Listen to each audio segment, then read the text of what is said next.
Mishcon Academy Digital Sessions.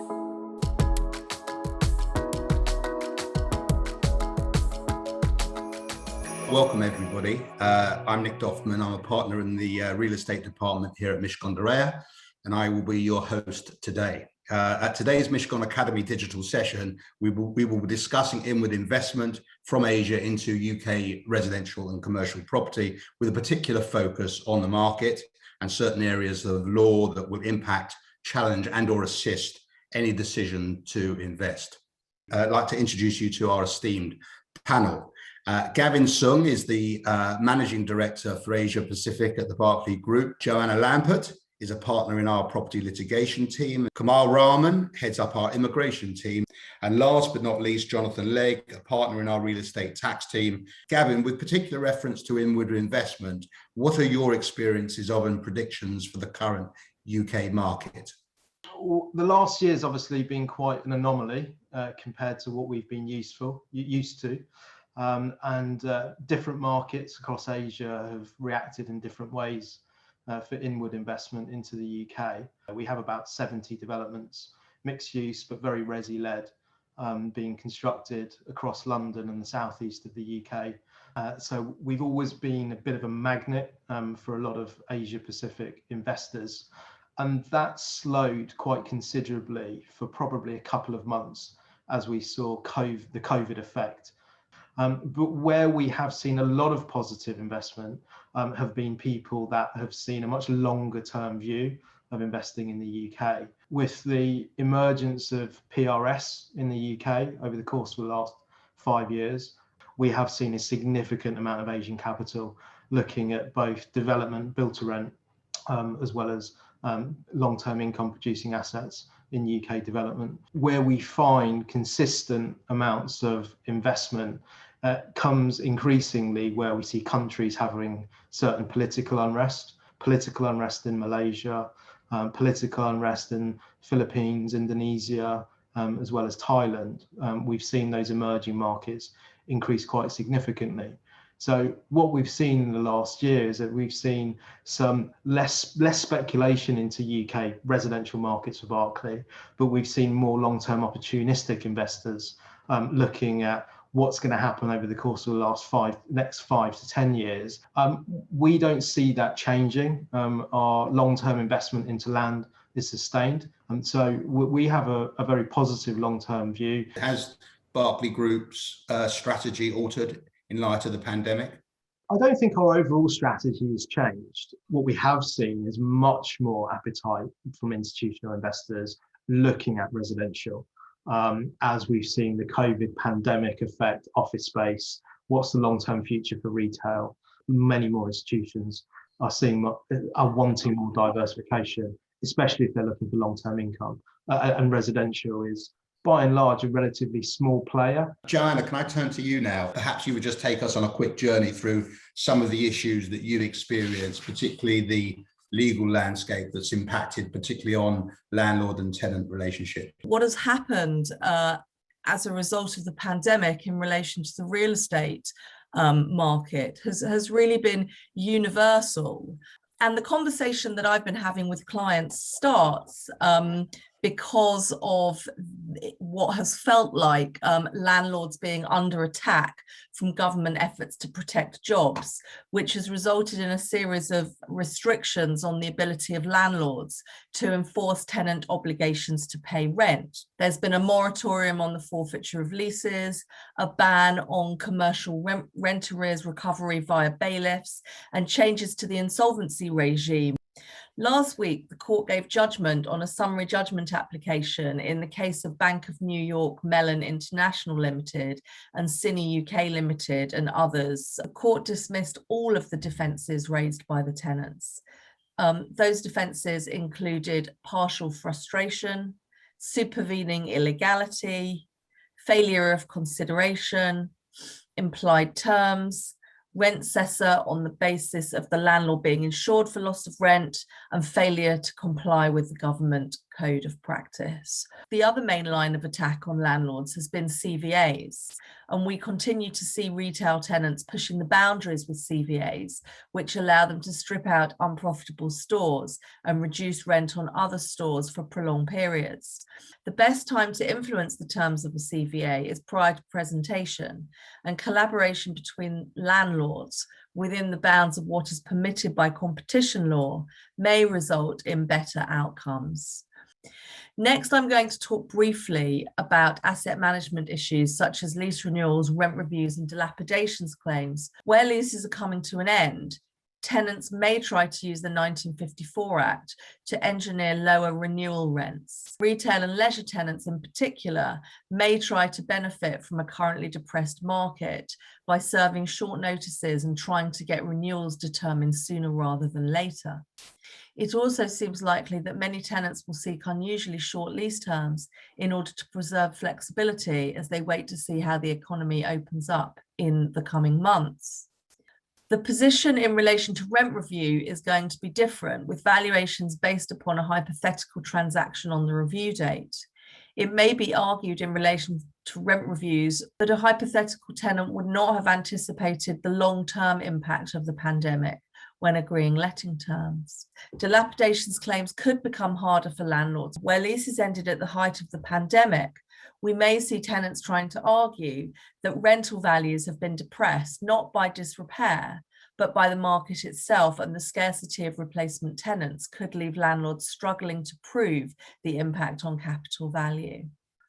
Moving away from landlord and tenant issues, we anticipate an increase in disputes relating to conditional sale and purchase agreements and joint ventures entered into pre-pandemic. We're also seeing a trend towards misrepresentation claims, where purchasers of underperforming assets are looking for ways to recover their losses.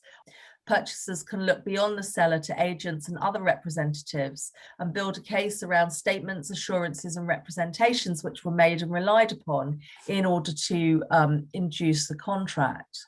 And finally, an economic downturn often gives rise to an increase in professional negligence claims.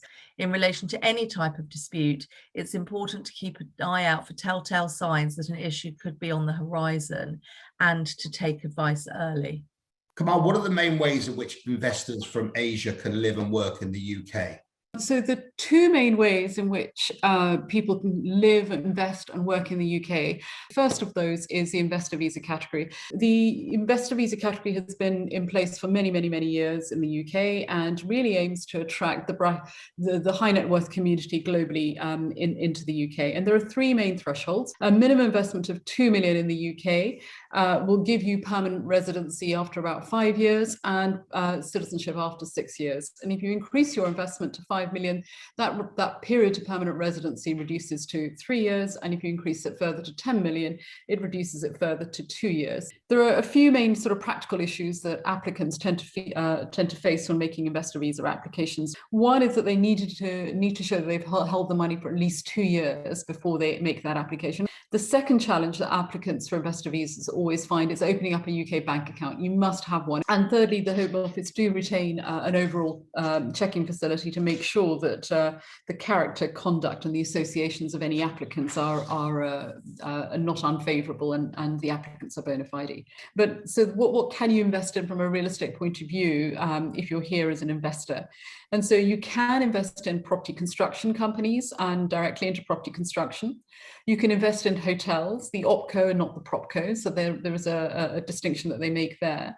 I'm going to just touch on the second route. There was a change in December of 2020 in the run-up to Brexit, where Boris Johnson wanted to make sure that the world knew that Britain was still open for business.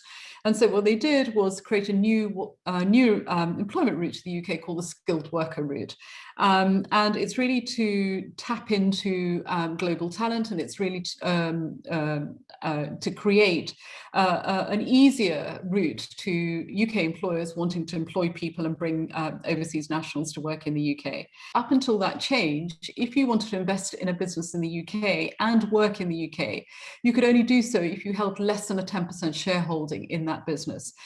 Now, there is no restriction on how much you can invest in a business in the UK and work for that business. So you can see how it could be structured, that an overseas investor could set up a company in the UK, have an individual employed in that company, have that individual responsible for the key management functions of the company in the UK, and then themselves be sponsored to come and work for that UK company and make whatever investments they wanted. Just to go back to the investor category, we tend to see that as more applicable to people who want to invest and live here, but not, whilst they're able to work here, but not to be obligated to work. What impact has the pandemic had on investor numbers from Asia?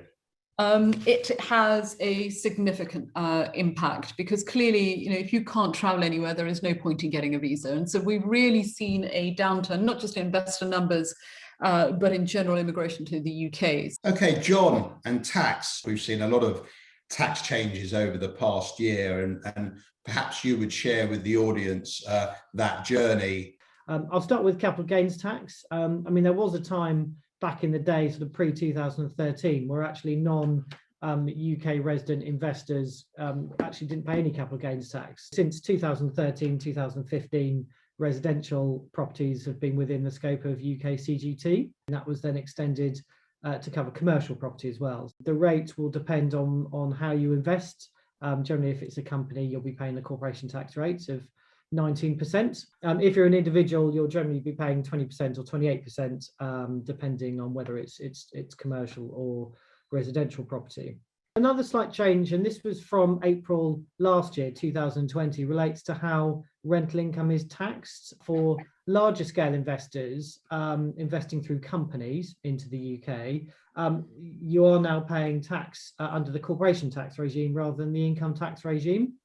And corporation tax is much more restrictive in terms of how you calculate profits. I guess the final area I want to talk about actually is stamp duty land tax. We have different rates of tax depending on the slice of the price.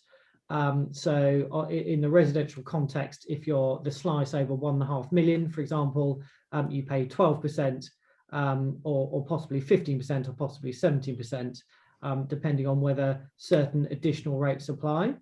And the two most relevant rates for non-residents are, we now have a 3% higher rate, so-called higher rate on additional dwellings. And what it means is you pay an additional 3% on top of the normal rates if it applies. And that will generally catch most non-resident investors who are buying an investment property. We've also had a new non-resident surcharge of 2%. And so anyone who uses an offshore company or is based themselves offshore will pay the 2% non-resident surcharge on residential property only, I should add. So what it means is, at the moment we have a so-called SDLT holiday, where actually the first 500,000 that you pay, actually it doesn't pay any SDLT at all if you're paying the standard rates. But actually, if I'm an offshore investor and I'm coming in through a company, actually I'm probably going to be paying 5%. Even if I pay only 500,000, because of this additional 3% rate and the 2% surcharge. There are exceptions and there are opportunities in these rules, particularly where you're buying portfolios of properties. The main one is if you're buying 6 more dwellings, that is basically just treated as non-residential. So effectively you're capped at 5%.